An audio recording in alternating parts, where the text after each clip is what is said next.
What's up, guys? It's Coach Grant with First Down Training, and today we're going to be breaking down the 3 commandments of route running. So we're going to be talking about 3 specific things that you need to do on every single route, no matter what the depth is, whether it's a hitch route, whether it's a fade route. You need to do these 3 specific things every single time that you have a route ran, okay? So the first commandment of route running, the first thing that you always need to do is you have to be able to sell vertical. So we're going to be showing 2 examples. We're going to show a good example of selling vertical and then a bad example of selling vertical. So what does that exactly mean? We're trying to make the DB think what? We were trying to make him think fade. We were trying to get him to run with us. We were trying to get him to commit to that deep ball. So this first route is from Terry McLaurin. He's running an out route with an inside release. So everybody knows that that's not like the typical thing that I would love to do here, right? I would love to take an outside release. I would love to get a little lean into him, break this thing off, and not have to worry about throwing him by, slipping underneath. But sometimes the coverage won't let me do that. Sometimes the DB's outside shade, so I got to take what he gives me. But what it takes to sell vertical, what it takes to get this DB to flip his hips and commit to the fade, I need 3 specific things. I got to be going as hard as I can. I got to be running hard. So many wide receivers, they'll go half speed into the break.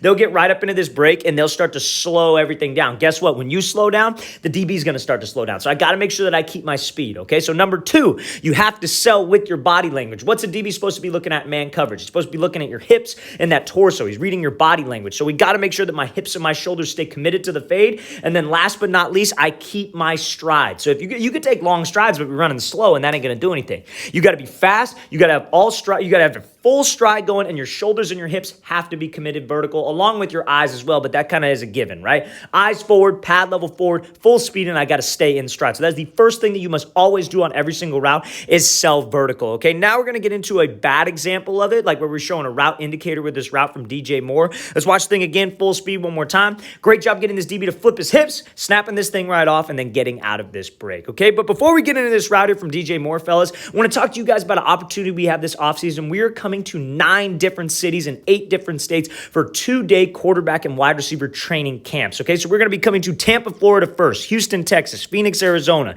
Newark, New Jersey, Atlanta, Georgia, Chicago, Illinois, Dallas, Texas, Nashville, Tennessee, and then Los Angeles, California. So we're coming out to 9 different cities for our camps. Spots are going to be limited, so if you guys are interested in getting some work in with myself, with some of our coaches to really help your skills take to that next level, check out that very first link below. A little background around these camps. We're going to be taking guys from ages 8 and up, but we're splitting the camp up into a youth section and a high school section, so you're going to be working with guys your own age. For wide receivers, we're going to have DBs out there to do 1-on-1, 7-on-7, and spots are limited, and it's 2 days. So we're really trying to take the time to develop each athlete, not just run you through drills like you see at all these crap camps, if I'm being honest, where guys are just in it for the money grab. We're trying to actually develop you and actually help your skills improve. So you guys want to come out, get some work in with myself, check out that very first link below if you're local to any one of these states or you want to come out and travel. Spots are starting to fill up since we started promoting this, so I hope you guys could check that out. Let's get back to this video. So now, like I was saying, right, we want to show a bad example of selling fade. So this route from DJ Moore is a perfect example of how you give indicators on your route, right? And you see what it ends up. It ends up being a pick simply because I didn't sell the route enough. So what Moore does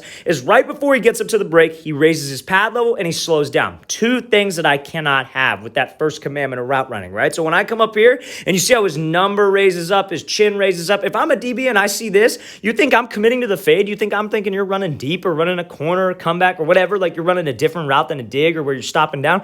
Hell no, I'm not thinking that. I'm thinking that you're breaking down right now because you rose up. And when you raise up, you automatically slow down and start chopping your strides, right? And that's what's going to make us slow. We don't want to have this big indicator. I don't want to be selling vertical and then raise up, because the second you raise up and the second you slow down, that DB slows down and he's ready to sit on the route. So make sure, fellas, my pad level is always staying forward. My body language is always selling fade, and I'm staying in full stride and full speed. That's what will get a DB to commit to your fade. That's what will get a DB to commit to the move. Let's watch the thing full speed. Make sure, fellas, we do not raise up. We do not give any indicators, okay? So now, the second commandment of route running is that you have to be violent with your change of direction, okay? So what do I mean by that? It comes down, it builds off of the first one, which is selling fade. The only way that you can change direction while running full speed, while being in full stride, is being violent with your movement. So let's watch this route from Devontae Smith. So he's running like a stop route, right? And you see how violent he is with his hips. He snaps this thing down, right? Everybody loves to talk about, oh, he's snapping down. He's using that trigger step. What does that actually mean? Why is that actually important? So when we're getting up into a route again,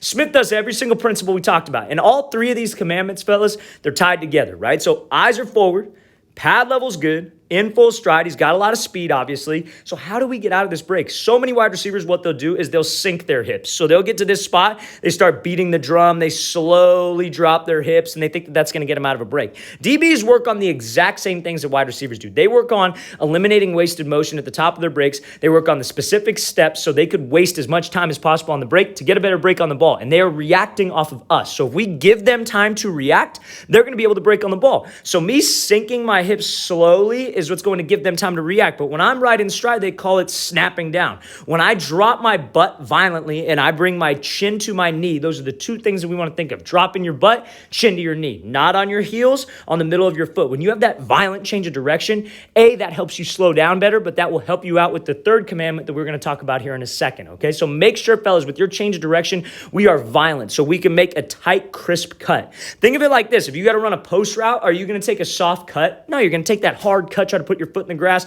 so you get right on that 45. Same idea if you're running a comeback, a dig, stop route, anything where you have to snap down, you got to be violent with that change of direction. Be violent with a speed cut, be violent with your hip drop. Make sure that what we do is explosive, it's quick, it's sudden, so this DB doesn't have time to react. We want to snap down because, again, he's reacting off of us, but if we give him that quick hip drop, it takes him a while to come out of that break simply because he doesn't know what we're doing. So if we sell vertical and then we don't give him any indicators and we have a sudden drop in my hips, how is he going to make a play on that ball? And that's what brings me into the third thing. So let's watch this thing again, full speed one more time. Great job selling fade and then using that second commandment, being violent with that change of direction to get out of this break. Okay, so now, last but not least, we have to have acceleration out of the break. So that is the third commandment of route running, is you got to make sure that you accelerate. Now let's talk about it. So if I sell vertical, right? If I'm a complete salesman, my body's good, my stride's good, my speed's good, I get that DB out of there. Then I have that sudden break, right? I'm eliminating time at the top of the route. Not about steps, but eliminating time. DB doesn't have time to react. He's taking more steps than I am. He's wasting more time than I am. How does he make a play on it? If he has great recovery speed. But as a wide receiver, my mindset needs to be, I am winning a race back to that football. So you see when McLaurin drops into this break right here, again, he's got that violent drop, right? He's stinking his hips, right? Maybe could have been a little bit more violent, but when we get to here, DB's reacting off of us. He knows he got beat. He knows he got beat. Trust me on that. So he's doing whatever he can to get back to the ball. So as a wide receiver, I need to do whatever I can to win the race to the ball. So you see when McLaurin, when he comes out of this thing, he's pumping those arms. He's driving those knees. He's accelerating out of the break. That's the third commandment. That is the third phase of a route, is you have vertical, explosion, and then acceleration. Now, let me talk to you about this. When I get into a break, the more violent you drop, the more explosive position that you get into, the more energy and speed and acceleration you're going to have out of the break. So many people don't understand that. So many people think that, oh, if I slow down and I break and I only take 2 steps with my feet, I'm going to be able to accelerate and I'm getting out in the least amount of steps possible. Not true. If you don't drop your hips, if you don't get to that explosive position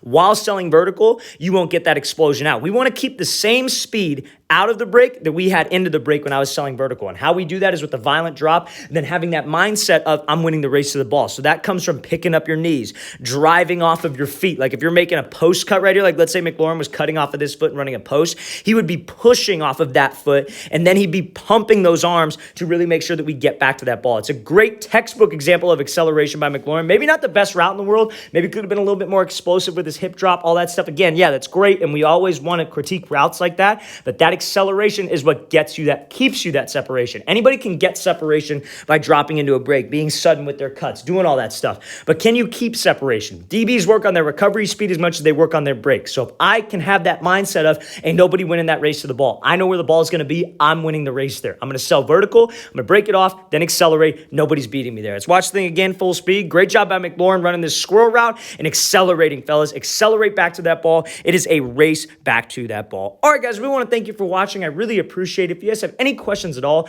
don't hesitate to leave those in the comment section below. We'll get back to you as soon as I can. Always appreciate the feedback. And again, fellas, we're coming to 9 different cities this offseason, all listed below. We're coming to Tampa, Florida, Houston, Phoenix, Newark, New Jersey, Atlanta, Georgia, Chicago, Illinois, Dallas, Texas, Nashville, Tennessee, and Los Angeles, California throughout this whole offseason. So if you guys want to come out, get some great work in with us, limited spots so we could actually focus on coaching you. Every single athlete will be coached on every single rep. Check out that very first link in the description below. I'll see you guys next time.